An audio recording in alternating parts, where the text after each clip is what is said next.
السلام علیکم ورحمۃ اللہ وبرکاتہ۔ بسم اللہ الرحمن الرحیم۔ الحمد للہ رب العالمین، والصلاة والسلام علی اشرف الانبیاء والمرسلین وعلی آلہ واصحابہ اجمعین والتابعین لهم بإحسان الی یوم الدین، اما بعد۔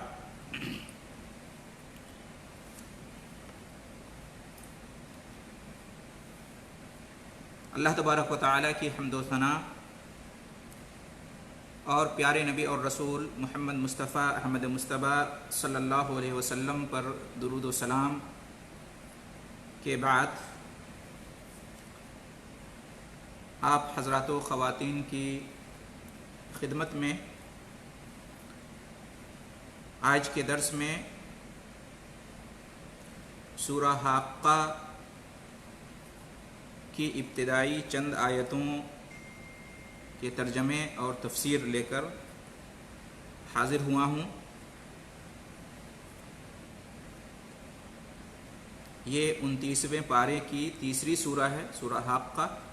الحمدللہ اس سے پہلے سورہ قلم اور اس سے پہلے سورہ ملک کا ترجمہ اور تفسیر ہم نے مکمل کیا۔ آج سورہ حاقہ کا ترجمہ اور تفسیر ہم شروع کر رہے ہیں۔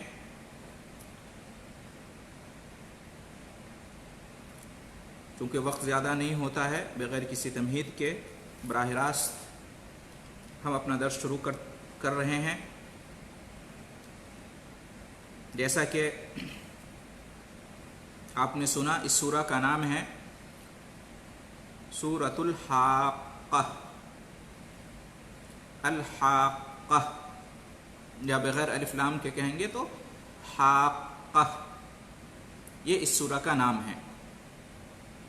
چونکہ اس سورہ کی شروع کی جو 3 آیتیں ہیں ان میں یہ لفظ آیا ہے، ہر آیت میں، پہلی، دوسری اور تیسری آیت میں یہ لفظ الحاقہ آیا ہے۔ اسی پر اس سورہ کا نام رکھ دیا گیا ہے، جس سے دوسری صورتوں سے یہ سورہ ممتاز ہوتی ہے اور جانی اور پہچانی جاتی ہے۔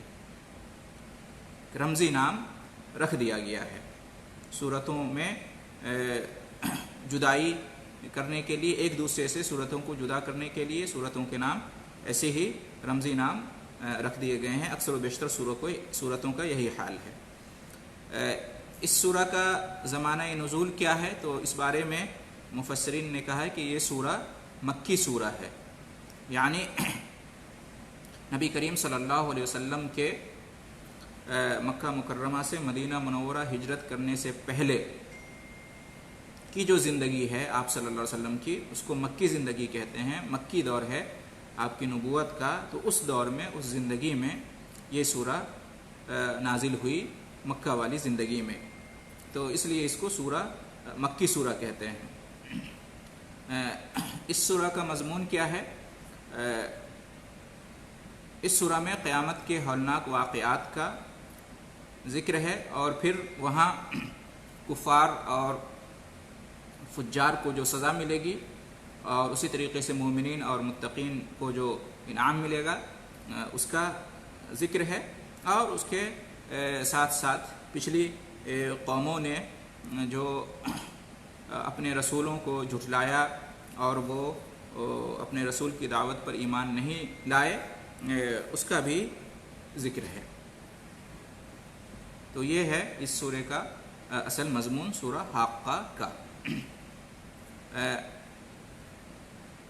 اللہ رب العالمین نے ارشاد فرمایا، اعوذ باللہ من الشیطان الرجیم، بسم اللہ الرحمن الرحیم۔ الحاقہ،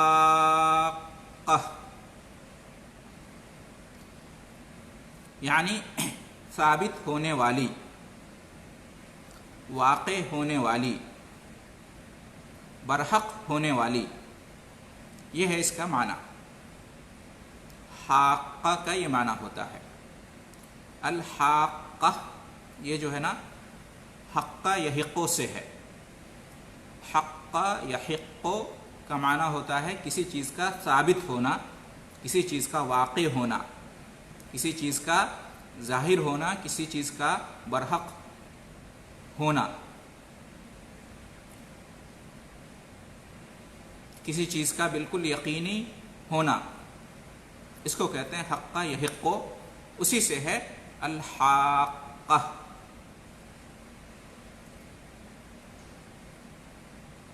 جو اسم فاعل کے معنی میں ہے، تو اس لیے الحاقہ کا ترجمہ ہم کریں گے ثابت ہونے والی چیز،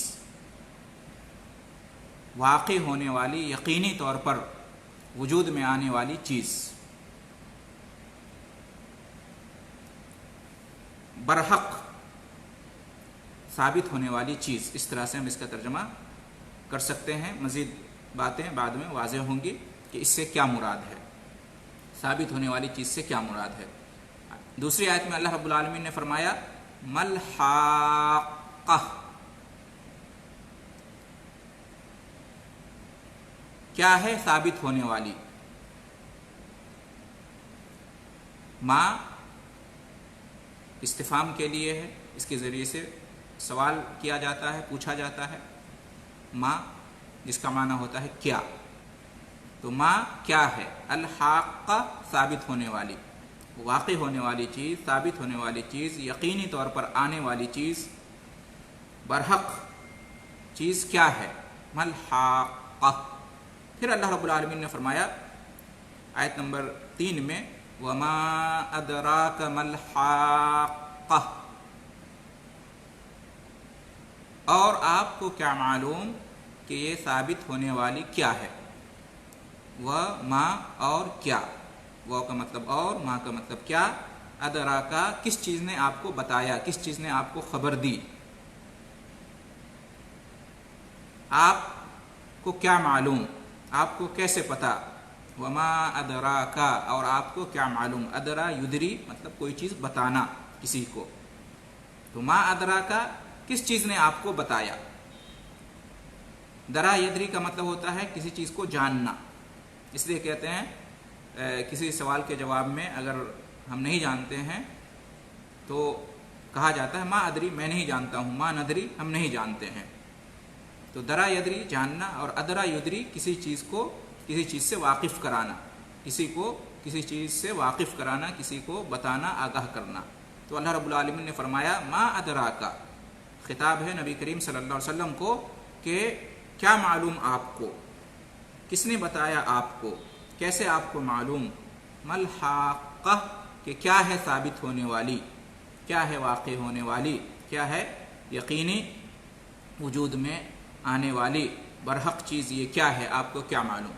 یہ جو ہے نا کہ جو یہاں پہ کہا گیا ہے، یہ جو اسلوب ہے، اس سے پہلے سورۃ القاریہ میں بھی اس طرح کا اسلوب آیا تھا، القارعہ ما القارعہ وما ادراک ما القارعہ، یہ ایک اسلوب ہے عربوں میں بہت زیادہ اس کا استعمال ہوتا ہے ایسے موقع اور محل پہ کہ جب بات کرنے والا جس چیز کے بارے میں وہ بات کرنا چاہ رہا ہے اس کو بہت زیادہ اہمیت دے رہا ہے، اور وہ چاہ رہا ہے کہ لوگ بھی اس کو بہت زیادہ اہمیت دیں، تو سامعین کی نظر میں، سامعین کے سامنے اس بات کی شان اور عظمت کو بیان کرنے کے لیے، سامعین کی توجہ چاہنے کے لیے کہ سامعین غور سے سنیں، جو بات آگے بتائی جا رہی ہے، بتائی جائے گی، پوری توجہ کے ساتھ سنیں اور یہ سمجھیں کہ یہ بہت ہی عظیم الشان، محتم بالشان چیز ہے، موضوع ہے، یہ ٹاپک بہت ہی اہم ہے۔ تو اس طرح سے مطلب اس مقصد کو سامنے رکھتے ہوئے اس طرح کا اسلوب عربوں میں اختیار کیا جاتا ہے، تاکہ جو بات اس کے بعد بتائی جائے گی اس کو غور سے سنیں اور اپنے ذہن میں اس کو اچھی طرح سے بٹھائیں، یہ مقصد ہوتا ہے۔ اس لیے اس طرح کا اسلوب عربوں میں اختیار کیا جاتا تھا، تو اس لیے اللہ رب العالمین نے یہ اسلوب اختیار کیا ہے، اس لیے کہ عربوں کے مزاج کے مطابق، ان کی طبیعت کے مطابق اللہ رب العالمین ان سے خطاب کر رہا ہے، اس لیے کہ پہلے جو مخاطب ہیں عرب کے لوگ ہیں، اور عرب کی جو زبان تھی عربی زبان، اسی میں قرآن مجید نازل ہوا ہے، لہٰذا اسی اسلوب میں اللہ رب العالمین نے یہاں پر فرمایا ہے۔ تو الحاقہ ثابت ہونے والی، مل حاقہ کیا ہے ثابت ہونے والی، وما ادراک مل حاقہ اور آپ کو کیا معلوم کہ کیا ہے ثابت ہونے والی۔ دوسرا ترجمہ اس طرح سے بھی کیا گیا ہے کہ الحاقہ وہ برحق دن